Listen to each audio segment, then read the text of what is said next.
Kadar pertukaran asing dianggap sebagai harta untuk mata uang negara untuk membeli mata uang negara lain. Ia menunjukkan sebut harga mata uang yang domestik dari segi mata uang asing. Sebagai contoh, harga MYR USD 0.24 MYR 1.00 mampu membeli 0.24 USD. Kadar pertukaran asing ditentukan oleh pasaran pertukaran asing. Pasaran yang dibuka untuk perdagangan mata uang secara berterusan 24 jam setiap hari bekerja kecuali hujung minggu. Setiap negara menguruskan nilai mata uangnya melalui mekanisme yang berbeza. Ini akan menentukan rejim kadar pertukaran asing yang digunakan untuk mata uangnya. Sebagai contoh, negara boleh menetapkan mata uang mereka terapung, ditambah tetap atau hybrid. Sejarah pertukaran kadar uang asing Malaysia. Balik kepada 12 Jun 1967, mata uang Malaysia dikenali sebagai dolar Malaysia dan dikeluarkan oleh Bank Negara Malaysia.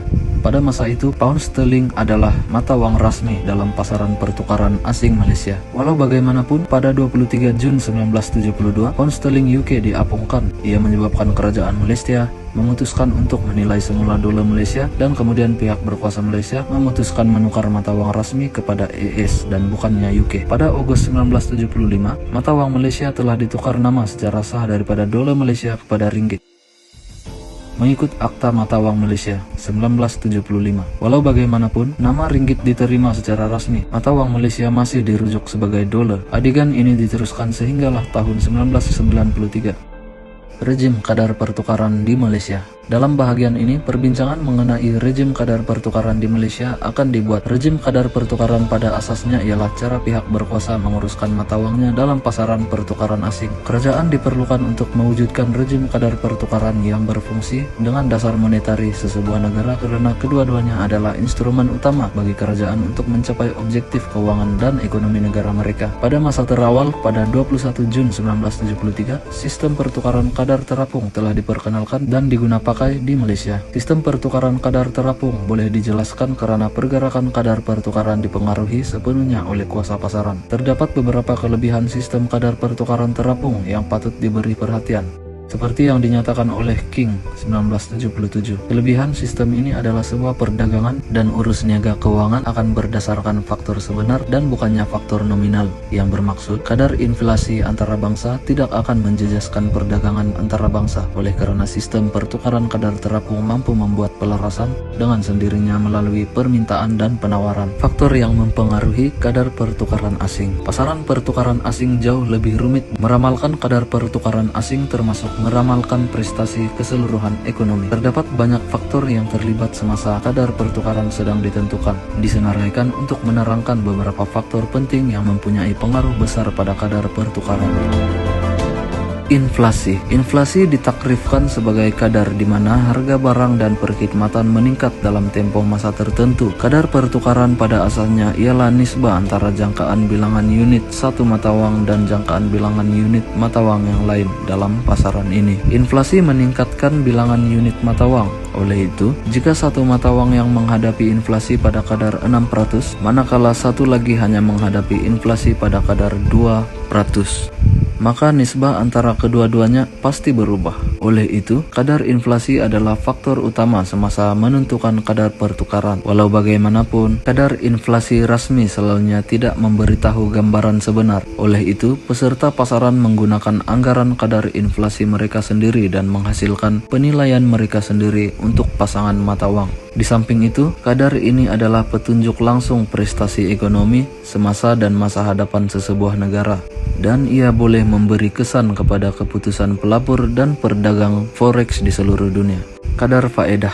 Kadar faedah ialah jumlah wang yang dikenakan oleh bank kepada Anda untuk meminjam wang daripada mereka. Apabila pelabur memegang mata wang tertentu, mereka mendapat hasil dari segi kadar faedah yang terpakai pada mata wang tersebut. Oleh itu, jika pelabur memegang mata uang dengan hasil 6% berbanding hasil 3%, mereka akan mendapat lebih banyak keuntungan.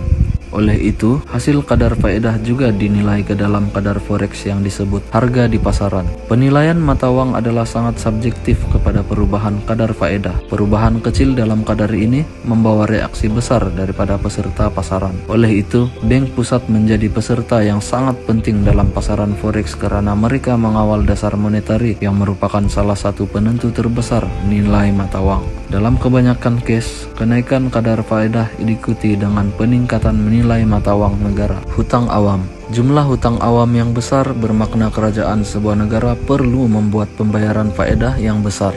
Pelabur akan menganalisis sama ada pembayaran ini boleh dikutip daripada cukai, yaitu daripada bekalan uang sedia ada. Jika tidak, ini menandakan bahwa negara akan mengawangkan hutangnya, yaitu mencetak lebih banyak mata uang dan membayar hutang. Memandangkan hutang awam yang besar pada hari ini adalah isyarat masalah yang akan datang pada masa hadapan. Harga pasaran forex ini juga dalam nilai yang disebut. Bagaimanapun, perlu difahami bahwa sekali lagi terdapat perbandingan relatif antara hutang awam kedua-dua negara berkenaan. Jumlah mutlak mungkin tidak begitu penting.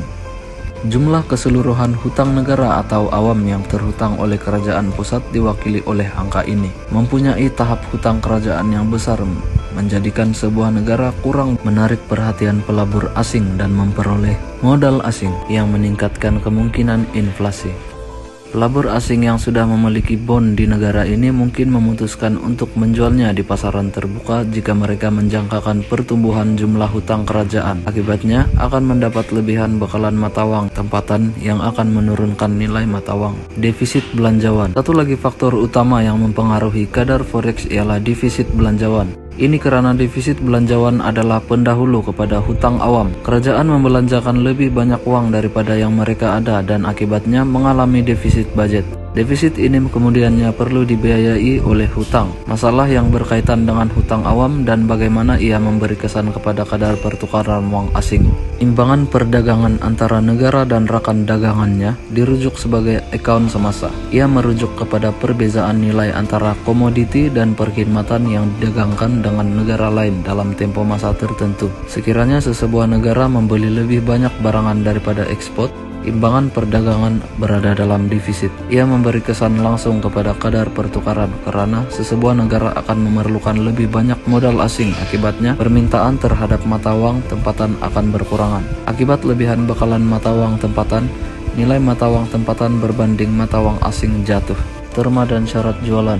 Nisbah harga ekspor sesebuah negara kepada harga importnya dikenali sebagai syarat perdagangan. Peningkatan dalam syarat perdagangan sesebuah negara berlaku apabila harga ekspornya meningkat pada kadar yang lebih cepat daripada harga importnya. Pertambahan hasil meningkatkan permintaan untuk mata uang negara dan pertumbuhan nilai mata uang adalah semua kesan daripada proses ini. Kesan kumulatif ini ialah peningkatan dalam nilai kadar pertukaran mata uang. Keadaan ekonomi. Salah satu daripada banyak elemen yang mempengaruhi kejayaan ekonomi sebuah negara ialah tahap kestabilan politik di negara tersebut. Iklim politik yang stabil menggalakkan lebih banyak pelabur asing, dan sebaliknya dalam negara yang mempunyai ekonomi yang makmur, peningkatan aliran masuk uang asing mengakibatkan peningkatan nilai mata uang negara. Di samping itu, kestabilan sedemikian mempunyai kesan langsung ke atas dasar keuangan dan perdagangan negara, menghapuskan sebarang kaburan tentang nilai mata uang negara, pertukaran asing dan inflasi.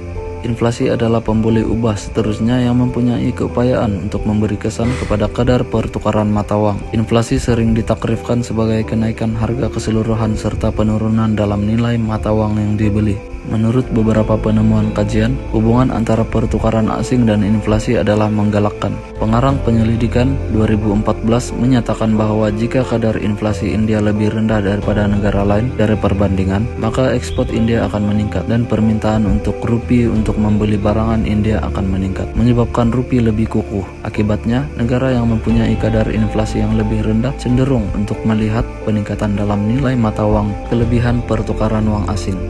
Pasaran keuangan terbesar di dunia memberikan beberapa kelebihan kepada pesertanya. Beberapa kelebihan utama yang ditawarkan adalah seperti berikut. Flexibility.